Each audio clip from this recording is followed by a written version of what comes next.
Hello, welcome to Coffee Talks with JAG. I'm your host, JAG, and today I have a special video of Sonic versus Hollywood. I wanted to go a bit in depth of the battle between Hollywood movies and video game adaptations that are created solely for monetization and solely for passion, love, and heart in the actual product that they are making. I wanted to do this video as opposed to why Sonic the Hedgehog has become so successful and one of the biggest video game character adaptations in video games in a very long time, and has made remarkable income in just two films.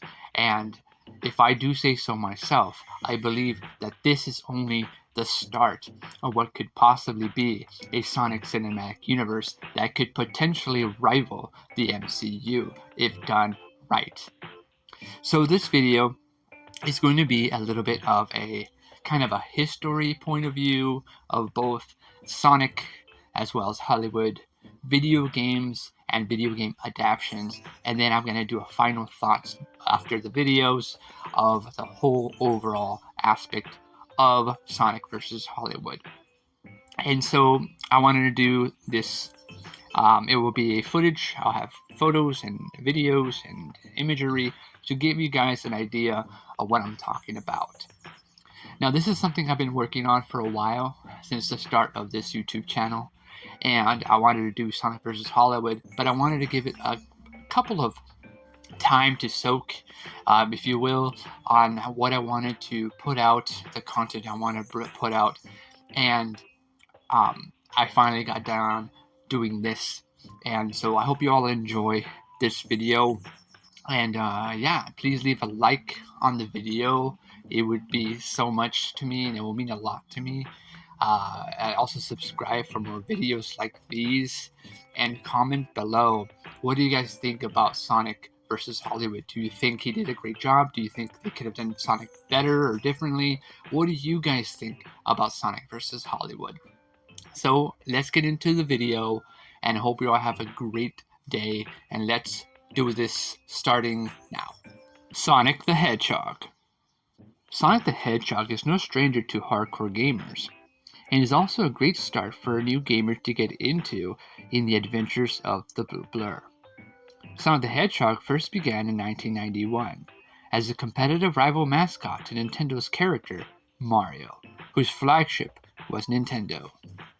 The Sega Genesis, a 16-bit home entertainment system, was to go toe-to-toe with Nintendo, and behold Sonic, an anthropomorphic blue hedgehog who can run at supersonic speeds and curl into a ball to attack enemies, was born. The cool hedgehog hero with attitude must race through levels, collecting power-ups and rings and avoiding obstacles and enemies along the way, as well as finding 6 emerald stones called Chaos Emeralds that when collected turns the fast runner into a golden yellow powerful version called Super Sonic. Sonic fought his way, saving the peaceful creatures of his home from the evil Dr. Robotnik and his robot armies and massive robot machines. Since then, Sonic the Hedgehog has been a staple for the Sega company. Building off that early success, they made a hit for Sonic the Hedgehog 2, introducing a twiddling fox that can use his tail as a helicopter, Sonic's best friend, the Smart Tails. This game was a massive hit, creating Sonic the Hedgehog 3, introducing a new character named Knuckles, the Echidna, who vowed to protect a giant green crystal gem called the Master Emerald, and who was at first an antagonist for Sonic and Tails before Robotnik, who allied with Knuckles, betrayed him. Then came Sonic and Knuckles, where you play as Sonic or as Knuckles to defeat Robotnik. With the release of Sonic CD, we had to go up against the most deadliest villain of all time, Metal Sonic, a robot evil version designed by Robotnik to look like Sonic the Hedgehog. In a final battle, they managed to defeat Metal Sonic and put an end to Dr. Robotnik's evil scheme, finally putting an end to Dr. Robotnik's master plan. For 30 years, Sonic has gone into 3D with new games, crazy merchandise, comic books, novels, toys, Saturday morning cartoons, Sonic the Hedgehog has become so popular it outshines Sega itself in how popular the character is. Sonic has appeared in TV commercials, movies, and even crossed over with Nintendo and many of the Mario and Sonic at the Olympic Party games, and a playable character in Super Smash Bros. Ultimate for Nintendo Switch, in which Sonic can be seen fighting other Nintendo characters and other cross-promotional video game characters as well, such as Sora from Kingdom Hearts, and even Solid Snake from Metal Gear Solid. Sonic made a small cameo feature in Wreck-It Ralph, a movie created by Disney, which comes to show how popular Sonic has become, and not just a video game character, but as an iconic, original, created character for any type of media. Sonic bringing Sega along has created a great character that no doubt will be part of gaming history legends.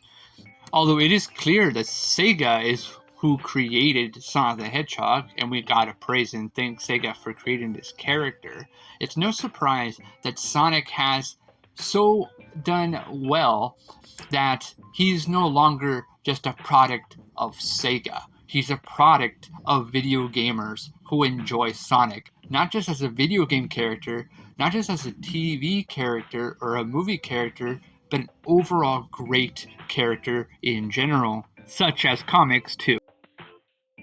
Video games. The world of video games, a place of entertaining value of a person's mind and heart. These persons are people known as gamers. Gamers are people that play video games, as there are a variety of video games in different genres, different styles, different characters, and stories. But back in the 90s, games were based more on gameplay than stories, with movies and anime being a source of material for video games to adapt in certain elements of gameplay. Stories were short-read descriptions or action events in a game, but they did not really serve a story viewpoint as how a book or comic book or movie had stories. Now, the gameplay had a purpose of a character through pixelized expressions and emotions, but that did not allow for great stories in games. So it was hard to really cross those different medias together, because the creators of the games make games for players that play games. They escape to another world from the real world into a gaming fantasy. If you put a film lover in front of a game, they might play it and walk away, while a gamer would stay and beat the game. Why? Well, no story, no importance, no benefit to that film lover. You ask a gamer to watch a film, they would watch the film because of story. They will then go and play the game they're playing and continue to beat it or play it. Story equals passion, but passion equals gameplay. What would happen if Hollywood tried making games? Hollywood. Hollywood is not a game company, but a source company for making motion picture blockbuster films. Films are a media of which an audience can gather to watch a performance of a group of actors trying to overcome a what-if scenario. These films are constructed as popcorn-eating, slurping, drinking, slushy, and candy assortments of delights, with family and friends or even by yourself. Every film has levels of how it is made, from the writing to finding the actors, the locations, and director. One of the important aspects of a film is story. Writing a story, such as finding a source of story to draw from, and then adapting that through a novel, a news article, or an idea in thought. Such as films like Jaws or Jurassic Park, or even television shows like Game of Thrones and Lord of the Rings are good examples of using source material to create story for film. Hollywood tries to find an idea from any media source to adapt into a film. From World War II to Greek mythology to fairy tales to history, news events, real mystery novels, such as The Hunger Games and 50 Shades of Grey, Hollywood tries in any way, shape, or form to milk any type of entertainment from any source.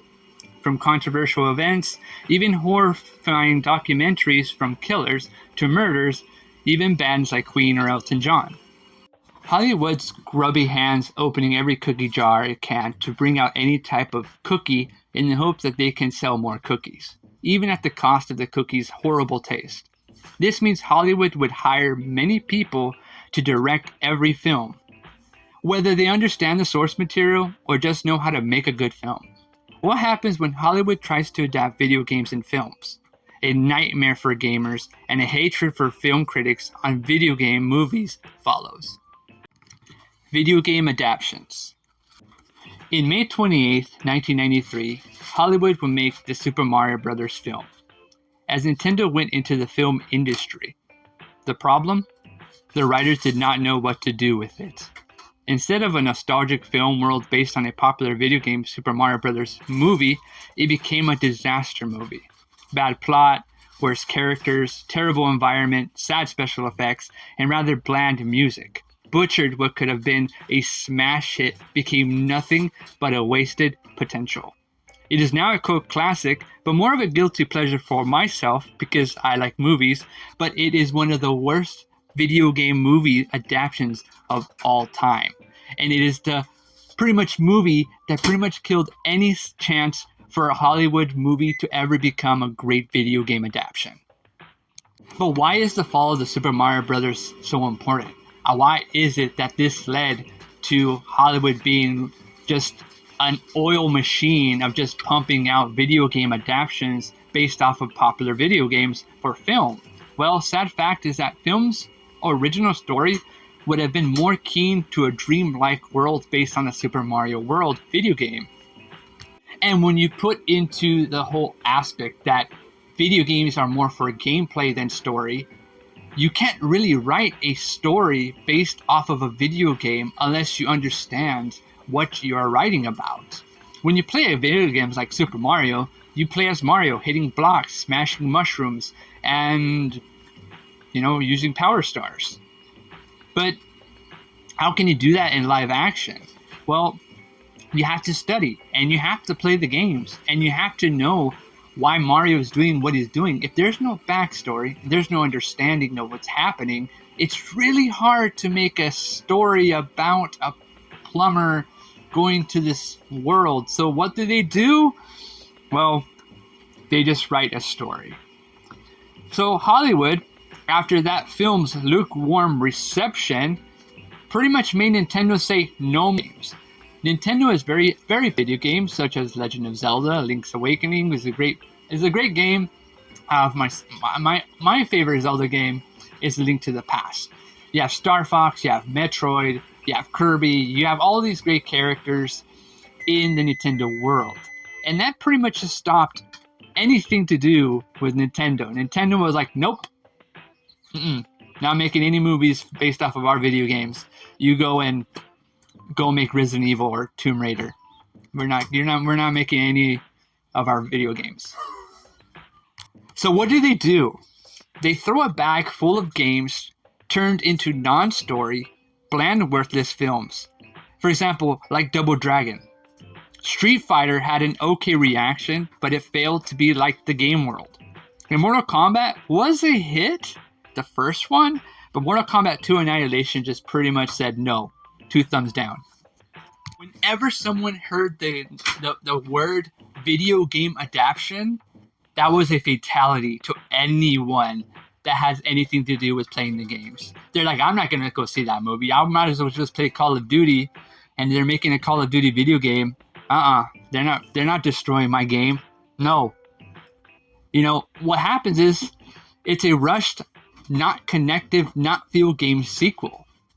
Like, do things right. If you're not going to make a good adaptation based off a video game, don't make it at all. Make something else. Make something that happened to this girl that found a well and found treasure. Make that movie. Don't play a game and then be like, oh, this would be a good idea to make a movie out of this video game. If you don't understand it. None of us understand video games. We just play the games to have fun, have a good time.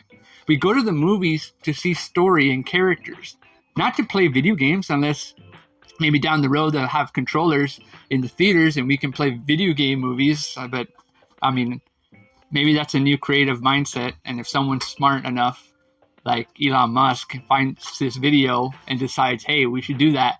Hey, I'm the one that said it first, right? But anyways, but for now, Hollywood made a lot of films. You know, they made a Commander film, which is based off of the Commander video games, which is like a little pilot that shoots other, enemy ships. They made Lara Croft Tomb Raider, which was a very popular video game character.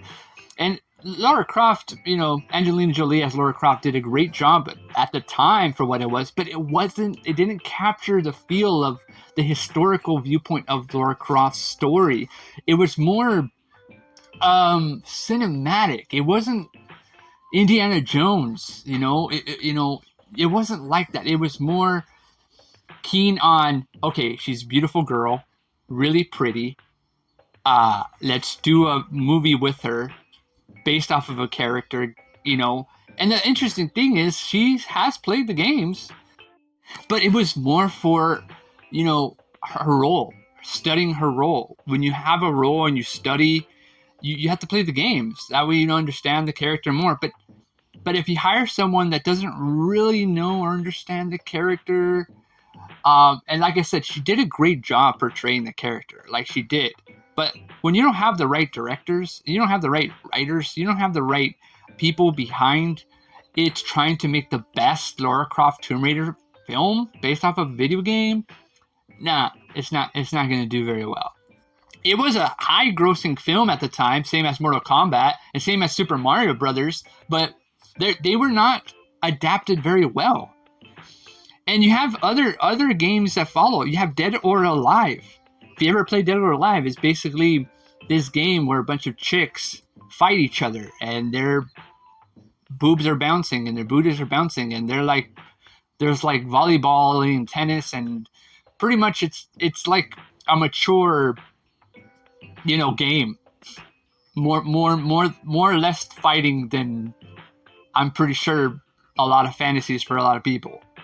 You got House of the Dead, which is a popular arcade game. Like, can't you do a POV game with two people going into a house and they're shooting up these zombies and monsters, like based off of the games? No, you can't. They find a girl that they think is hot and they put her in the movie and then just write a story. Oh, let's make a movie about a house that has dead people. No, there's a story. There's a story to it. And then you have Postal. You have Hitman. I played the games. Hitman is a great game if you know how to play it. So many ways to assassinate the enemy. But in the film, there's none of that. It's just none of that. Max Payne, great story. The great story of Max Payne is basically this guy that loses his memory. He doesn't know who he is or where he comes from or where he's from, and he's trying to figure all this out. And he's trying to figure out who shot him, what's going on, who he's working for, and then he goes into this big, huge conspiracy of things, and it's with Mark Wahlberg, of all people. But the thing is, none of that's in the film. Like, none of that. It's just basically a detective movie about Max Payne trying to find a killer. But it's not the game. It's just people don't know. They just write, okay, let's just put Mark Wahlberg because everyone knows him, and let's put him in this film called Max Payne, and that's it. They don't do it right. In the Name of the King, from A Dungeon Siege, I saw this movie with my grandma. Because it was a video game, and I was like, she's a fan of Lord of the Rings, so I was like, hey, let's watch this movie.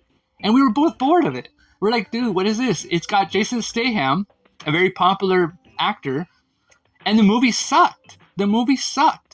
And I liked the movie. I watched it like 4 or 5 times after that. But because I was like, what made someone make this movie? Who made this movie? And so I found out that the director, is good at gaining money, and he would do crowdfunds. And he hired Jason Statham, and he will hire other high-paid actors to be in his low-budget films. And I was like, dude, that's not what it is. That's not what makes a film. You don't save up all this money just to hire a really famous actor to be in your low-budget film. I mean, it works. If the story is done right. This is just from fans. This is just from the audience's reactions, why they hate video game adaptations. When they hear Assassin's Creed, they go, I'm not going to watch that movie. I'll play the games. When they hear, oh, they're making a Gears of War. Oh, great. Where's my Gears of War games? I'm going to start playing. They don't care. Detective Pikachu come out? And that was different. Because, wow, this is different. Like, we're actually going into a world of Pokemon. That's cool. That's unique. I don't think we've ever seen something like that. Because the people that write that stuff and create those stories understand, okay, in order for you to make Pokemon, it can't be in the real world. And if it's in the real world, it's based off of a world in Pokemon. Get it?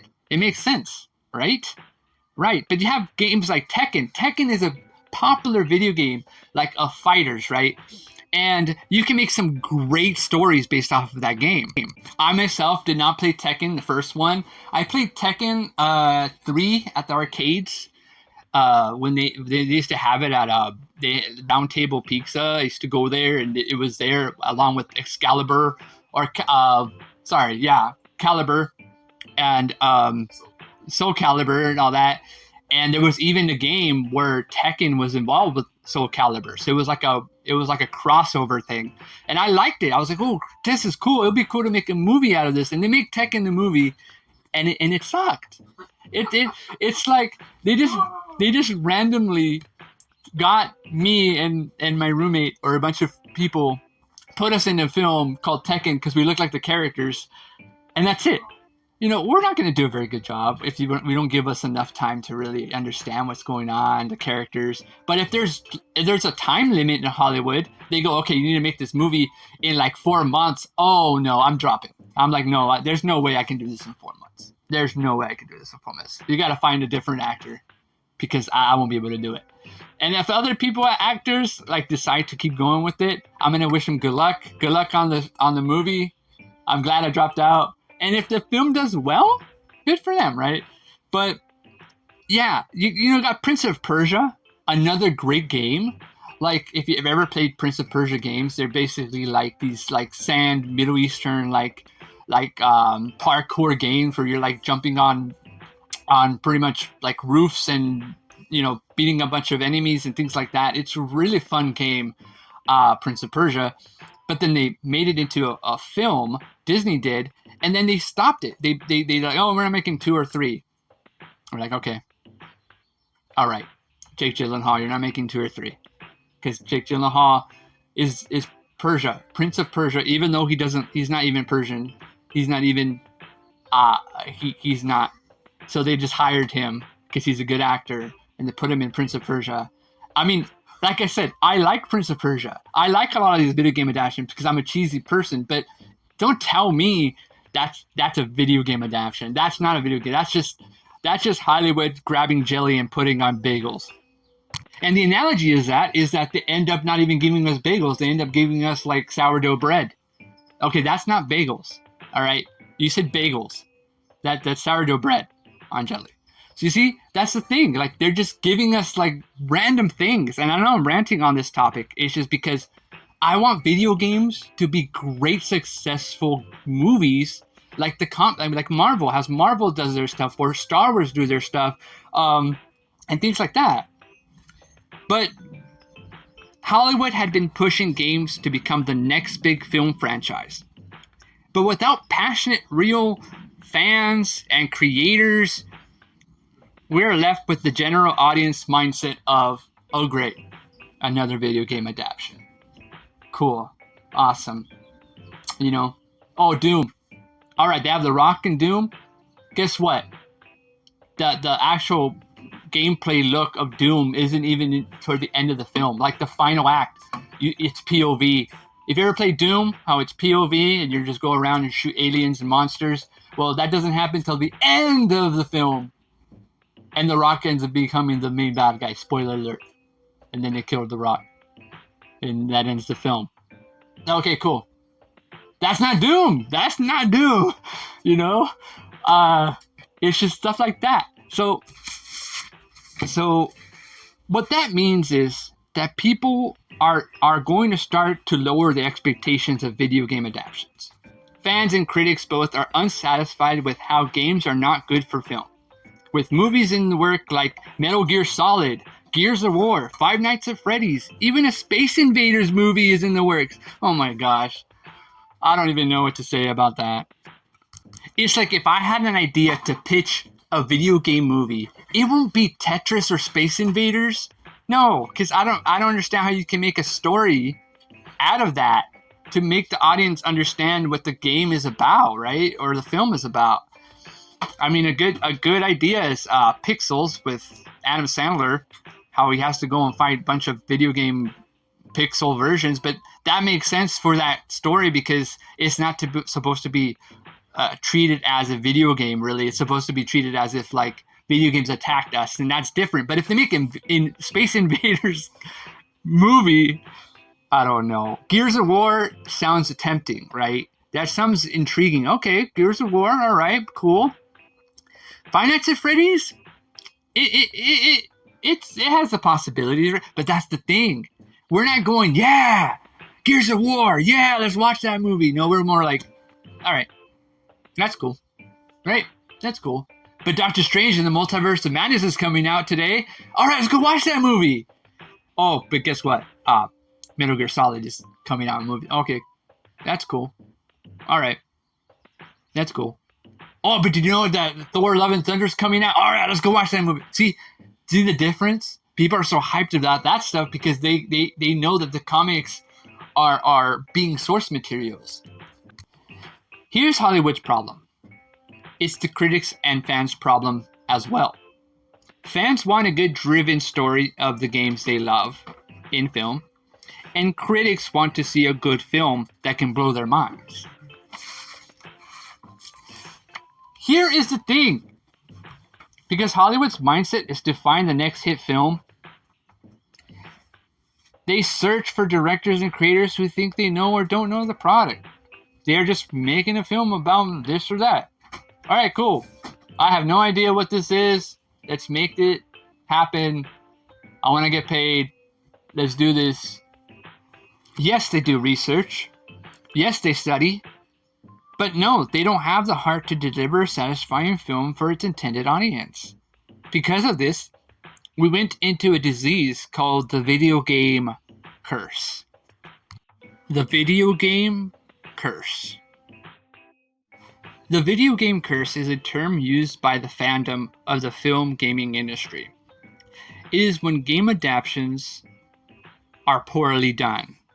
Sure, films like the Resident Evil franchise have done remarkable sales of the box office, but it's because of name brand recognition, not game element story. Game element story is when the story in the film about the game makes sense to the gamer and film experience. The Resident Evil films are very loose adaptations that do not have any game sense of story in film. It's just an action zombie film. Mortal Kombat delivers on the fight versus opponents in the game film world, but do not keep the flow story of the games. It's a very weak version of how impactful the film to games is. Because the sense of the gaming in film is not played on a system, the fans want to see at least a good story of the game itself, like the game. But passion comes from a person who is committed to make the product for the fans, but not just for the fans, the moviegoers too. It's a hard trek to follow. Like Warcraft, a very popular multiplayer online fantasy role-playing game, the story was seen through the eyes of an orc, but humans are the beast story in a way. Why couldn't they balance both factions of the Orc Horde and Alliance factions to be equal? Because they wanted to appease the general audience first, but fans second. Yes, fans are going to love a good Warcraft film, but even Warcraft gamers were turned off by the sudden shift in the orcs' arc, but not the humans. Yes, it was cool to see things from the perspective of an orc, because orcs are usually in pop culture evil or against the heroes.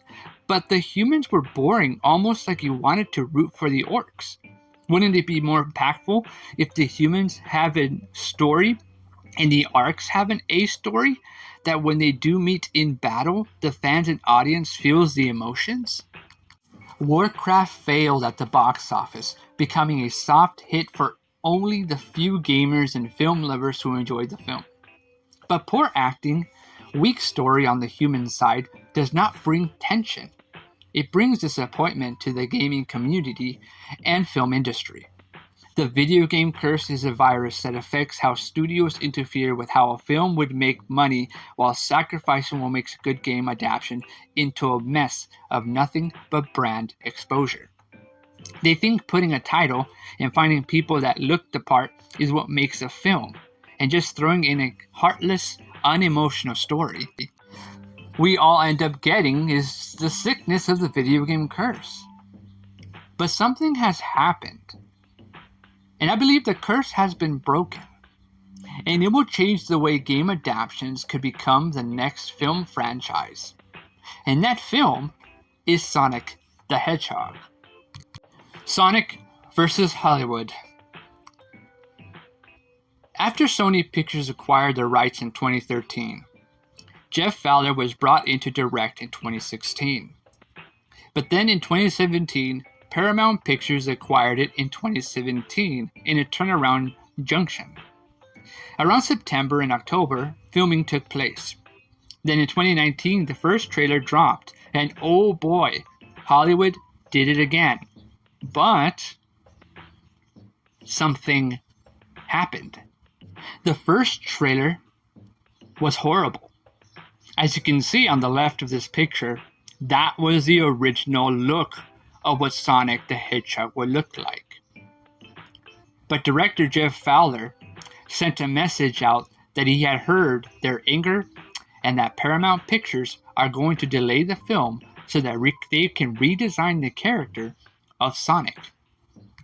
This was the first time where a director told the studio, and the studio listened to the director because the director was listening to the fans, and Paramount ended up delaying the product in order for director Jeff Fowler to recreate and redesign Sonic the Hedgehog to look more like the Sonic on the right. Why did Jeff Fowler do this? Because he's passionate. He loves Sonic. He understands Sonic. He wants the fans to understand that his intentions are to make the best Sonic the Hedgehog film. And that's what he wanted to do. Although fans and anger can't push a director or studio to change things, I don't think that was the intention here. Director Jeff Fowler himself noted that whatever happened, Sonic the Hedgehog did not look like the Sonic the Hedgehog that everyone knows and loves, and he himself included. And what happens next is, well, the trailer dropped and behold, people were engaged. Fans of Sonic and the general audience really enjoyed that Jeff Fowler stopped the film to rework Sonic to make him more accurate to the game. The film landed on the premiered Paramount Pictures Sonic the Hedgehog on January 25th, 2020. It hit, and it hit good. It set the record for the biggest opening weekend for the video game film, the highest grossing video game of all time at that time, making $319.7 million worldwide during the pandemic. But why did it work? Hollywood critics were quick to try and throw bad taste at critics about Sonic being boring or not a great film. It appeared the critics wanted Sonic to do so bad that Hollywood wanted the first Sonic way back, the original redesign. They wanted Sonic to be their Sonic. Hollywood was trying to tell us this is Sonic. But director Jeff Fowler said no. He put the brakes on it and said that is not Sonic. This is Sonic. And this is how Sonic's going to look. And this is going to be more driven about Sonic the Hedgehog than ever before. It was not about the fans' demands. It was not about the encouragement that, oh, they need to do this and they're being threatened. No.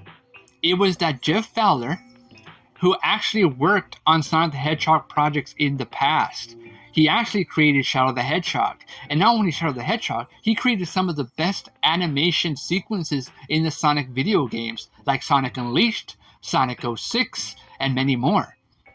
So he was no, amateur in Sonic the Hedgehog. He understood Sonic. He knew working on Sonic and how Sonic should be, how Sonic should feel, and how Sonic the Hedgehog would be related more towards the fans.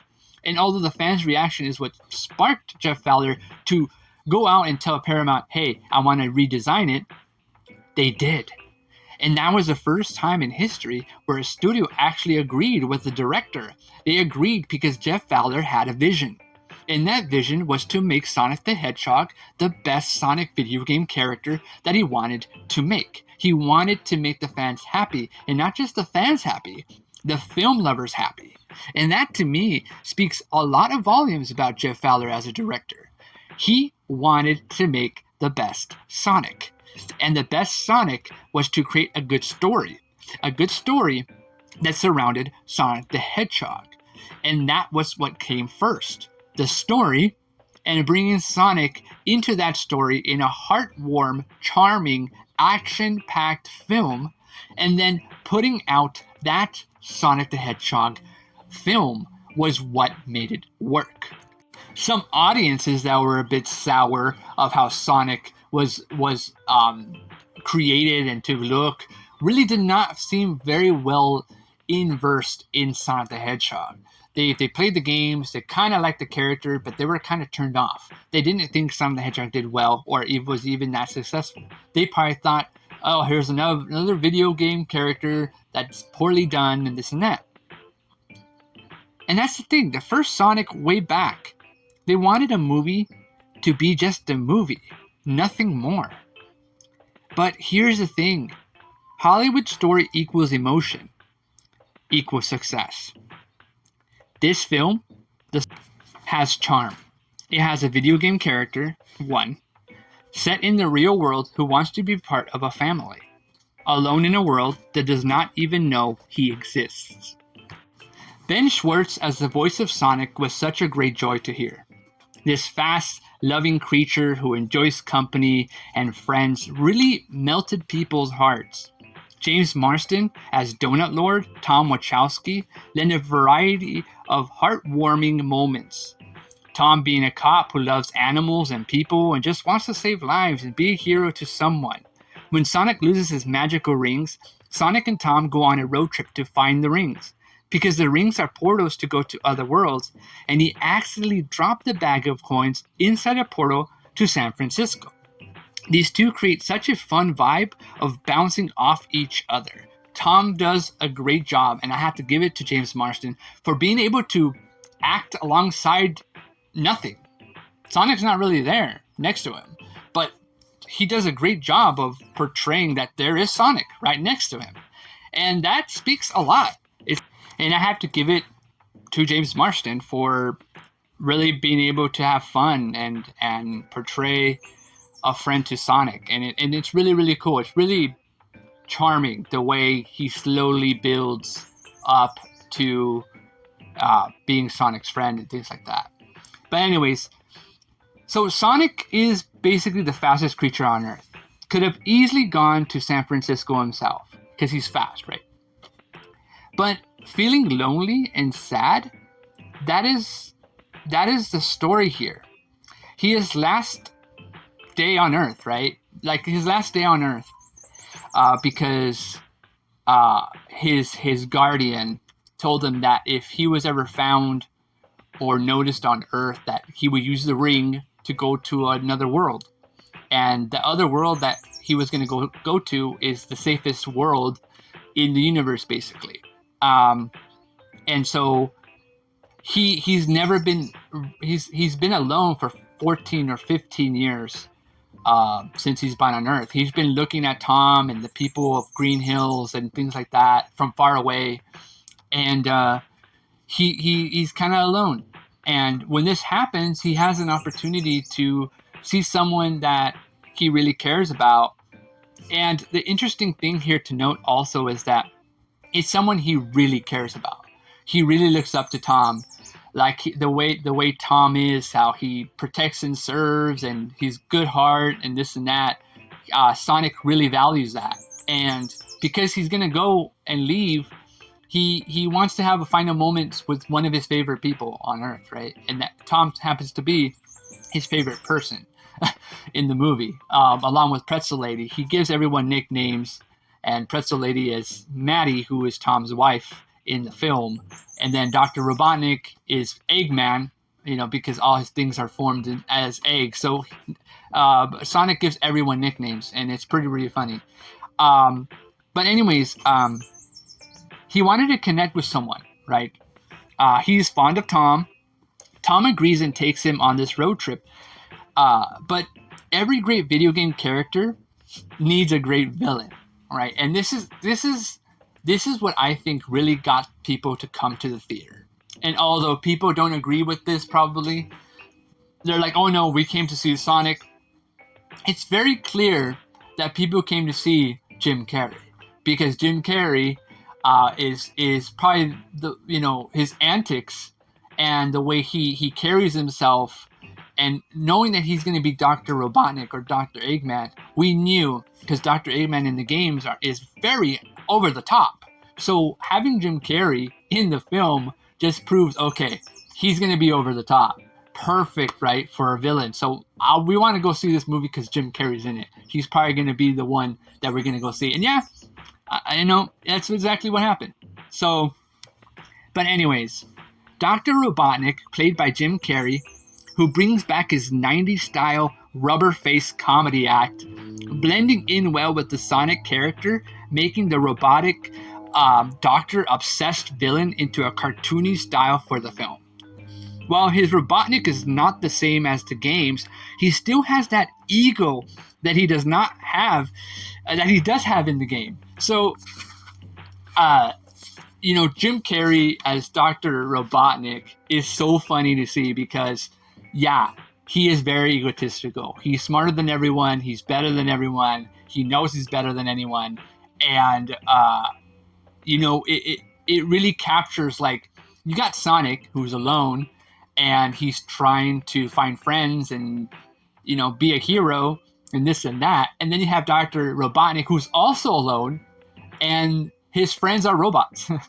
And the only friend he has is Agent Stone, who is like Smithers from The Simpsons, how he, like, pretty much cares for Dr. Robotnik, Dr. Eggman. There's kind of like a lovey-dovey-dub kind of thing. I don't want to say anything that I don't want to say in this video, but it's hinted at that there's something going on with Dr. Eggman and Agent Stone. And it's funny because Agent Stone makes him coffee a certain way, and that just gives you a little bit of a hint. Okay, there's something here. There's something here. Dr. Eggman is a bad guy, right? He's trying to do some harmful things to people, right? Especially Sonic. And Agent Stone is like, hey, smiling, like, hey, here's your coffee. Here's your latte. And that gives you the little wink, like, okay, they're not deliberately saying it because it's a kid's film, right? But we know, right? So, but that's the thing, like, Sonic has his, Tom right now and things like that, and Maddie, and Dr. Robotnik has his robots. And it's contrast to one another.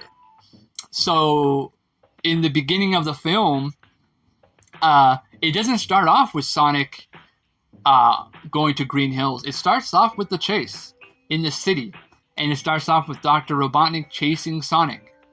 So that gives you the idea. Okay, these films are based off of, like, the rivalry between this blue hedgehog and this man obsessed with capturing Sonic and defeating Sonic.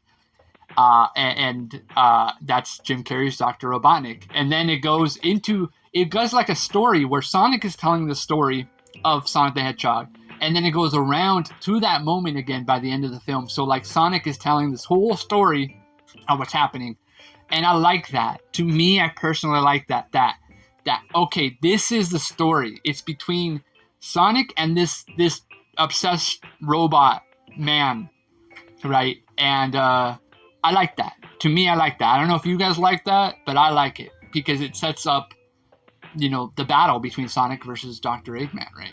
So, together, those three, Ben Schwartz, Jim Carrey and James Marsden, they make the film. But even the side characters, like Tika Sumpter's Tom's wife, who Sonic calls Pretzel Lady, and her sister who hates Tom, and even Dr. Robotnik's evil henchman, Agent Stone, even Tom's sheriff deputy, Wade, like he has some funny moments. He's like handcuffed or being interrogated by Jim Carrey's Dr. Robotnik, and he's like, yeah, there's like some guys here that look like the guys from Men in Black, and they're interrogating him and stuff, and then they leave, and they're like, hey, you guys gonna flash me with the pen, because in Men in Black, Will Smith and Tommy Lee Jones. All right, cool. So they're in the movie, and they use a pen to flash people, and then they forget their memories, and it's funny. It's very funny because Tommy Lee Jones, Agent, I think K, that's his name, Agent K in Men in Black. He always flashes Will Smith all the time, and even towards the end of the trilogy, at the very, very end, Will Smith's like, because K is retiring, and he goes, I've been wanting to do this since the day we met, and he flashes Tommy Lee Jones at the very end, and he's like, oh, I'm so satisfied to do that because Tommy Lee always flashes him throughout the 3 films. But anyways, they made another one with Chris Hemsworth with Men in Black and stuff like that. But I get that, we get that, right? That's what Wade was referring to, that Men in Black reference. So the side characters, they do well. I mean, it's great to see. I mean, even the little girl who is the Tom's wife's sister, actually goes and gets the shoes that Sonic wears in the video game. The red and white shoes, pointed shoes that I think Nike is making, that has made already for the sequel, and they're like Sonic shoes, and you can go buy them actually. I don't know if they're probably sold out. They're probably sold out now, but you can actually buy the shoes, Sonic shoes, at like the shoe stores and stuff, which is really cool because I always thought the shoes are cool. And I always thought that the shoes make Sonic run faster, but no, that's not what makes Sonic run faster, because Sonic is wearing sneakers, like regular sneakers, and they're so burnt out, like all the bottom is so, like, there's holes, and the daughter sees this and he goes, oh, here's some new shoes, and the daughter ends up giving Sonic the shoes from the game, which is really, really cool. I like those little nods to the games. It gives us an idea. Okay, that's how Sonic got the shoes from this little girl. That's cool. But of course, it's for the films, not the game. So it's just a nice little Easter egg. Okay, cool. So, and that's the cool thing about this movie, that it kind of gives people an understanding of Sonic. It allows the director, who truly is passionate about Sonic. He knows about Sonic, and he knows how important this is to fans and the people that don't even know about Sonic. He really gives an idea. Okay, we're gonna make this for fans and new fans, and we're gonna do it right. And to me, that's always recommended. I love when people do things right. They do it right because they understand what they're doing, they know what they're doing, and they're doing it with the good intentions of passion and love in the product, because they're aware of it. They know how important it is. If it's not important to you, then don't do it. Don't make it happen. If it's important, you're gonna make it the best of your abilities. And Jeff Fowler, he did a great job, and I think that's why it became successful, because the story was well done, and Sonic was very likable, and Dr. Robotnik was a great villain, and James Marsden did a great job portraying this friend to Sonic.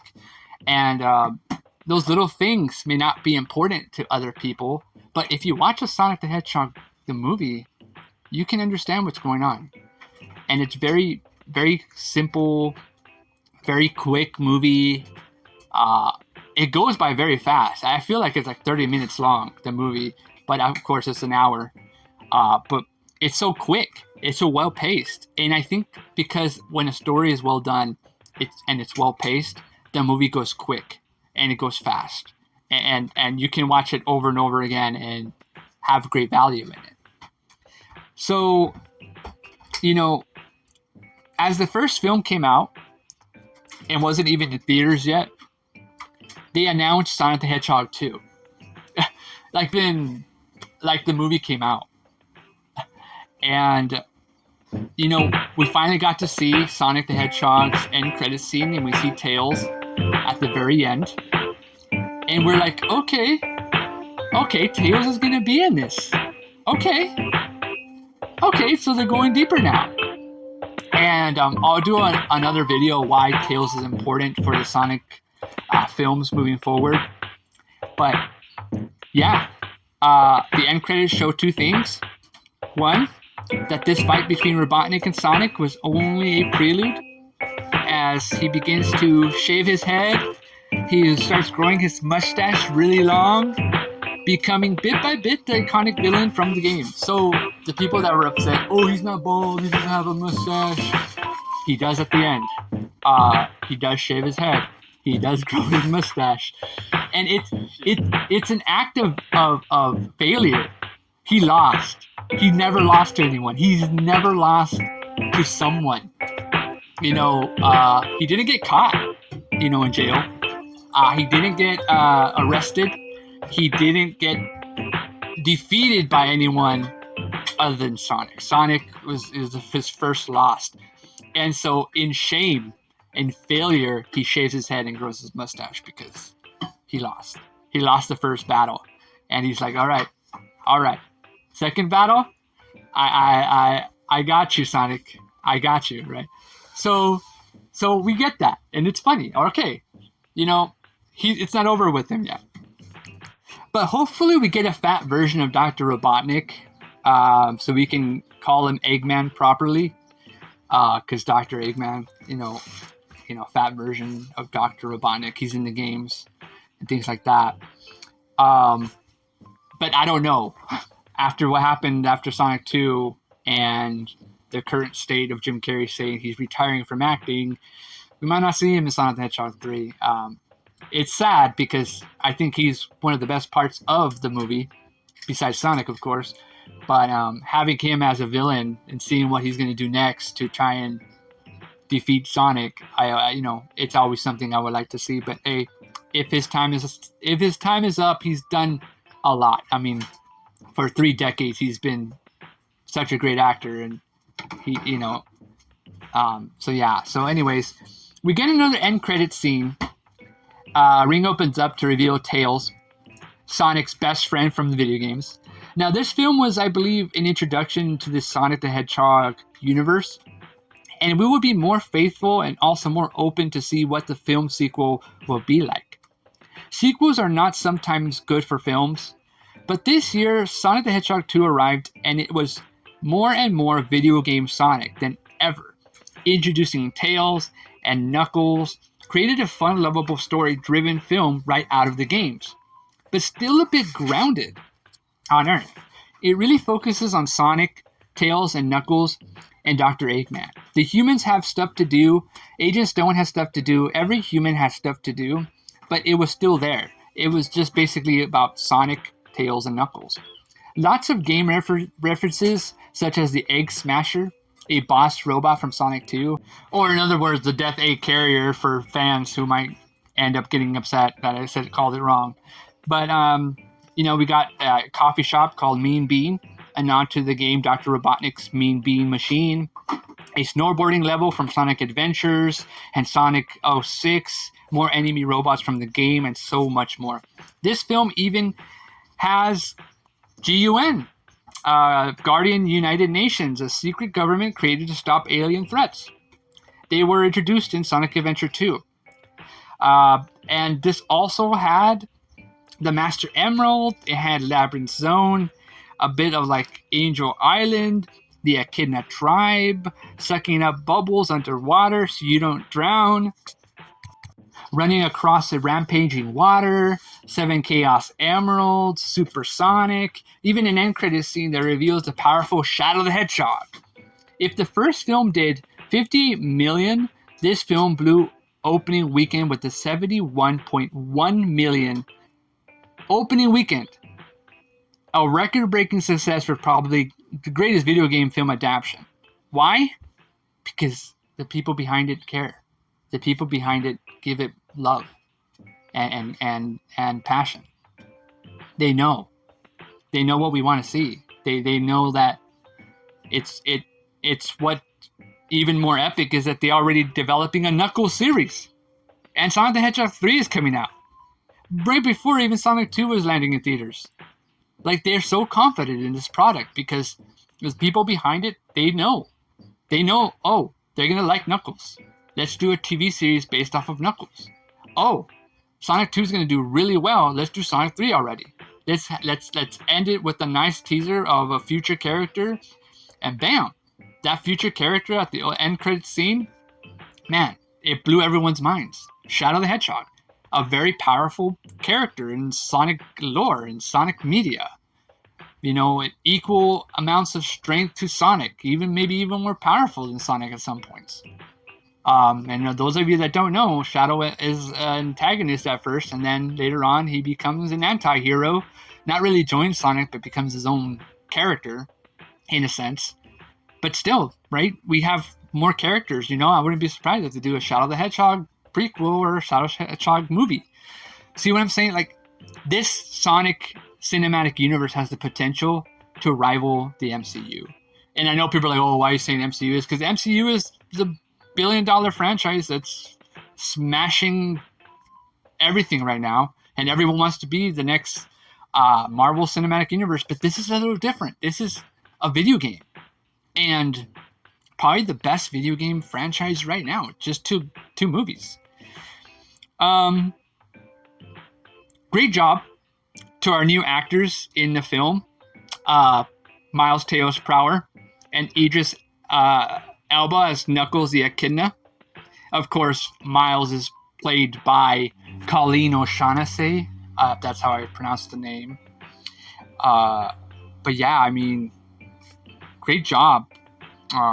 They make a good addition to this already stellar cast that has made the original, and now in the sequel, it has grown in more Sonic characters and things like that. And this is the best video game adaptation, and for fans and film goers to enjoy. It's a great story about family and loving the fans who enjoy this character and story so much that Paramount Pictures and Sega are probably going to do more Sega film adaptations, because when Sonic 3 hits and it does good, Paramount is going to want to give that treatment to other games too. Streets of Rage, anyone? How about Golden Axe or Yakuza? If anything, they must just make exclusive Sonic the Hedgehog cinematic universe films. This is why Sonic defeated Hollywood and spin dashed his way into the hearts of gamers and film lovers as well. So yeah, here are my closing thoughts. This was a long video. I'm glad all of you have stayed through the video, hearing me talk about video games, the video game curses, the overall about Sonic the Hedgehog, and a little bit about Sonic the Hedgehog and Sonic the Hedgehog 2. I'll do a more accurate review on Sonic the Hedgehog, the film 1 and 2. I want to do a reaction. I'll probably have me and my roommate watching it as a special treat. Maybe if I hit a couple more subscribers, then I'll go ahead and do a reaction for Sonic the Hedgehog, and then another reaction for Sonic the Hedgehog 2. And subscribe for more cool stuff. I still want to do the music thing with my roommate, my business partner and stuff. I'll do that in time, but I want to also say I hope this is not Jim Carrey's last film.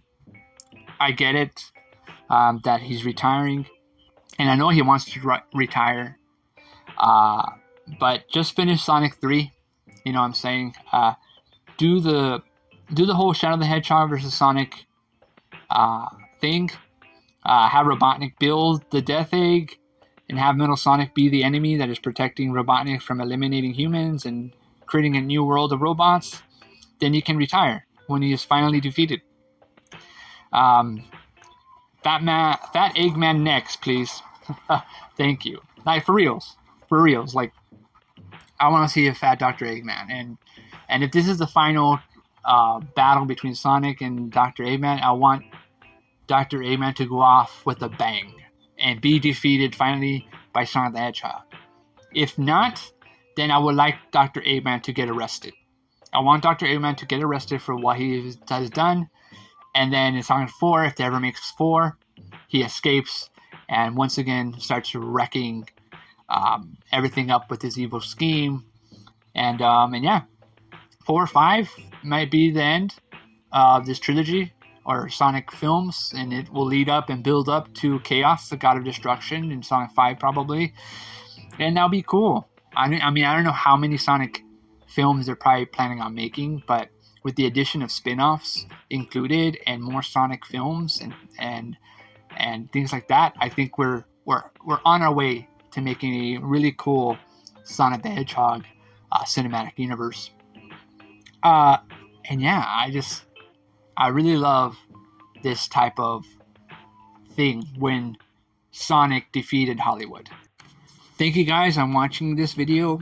I hope you enjoy a chill day with me and hope to see you next time on Coffee Talks with Jag.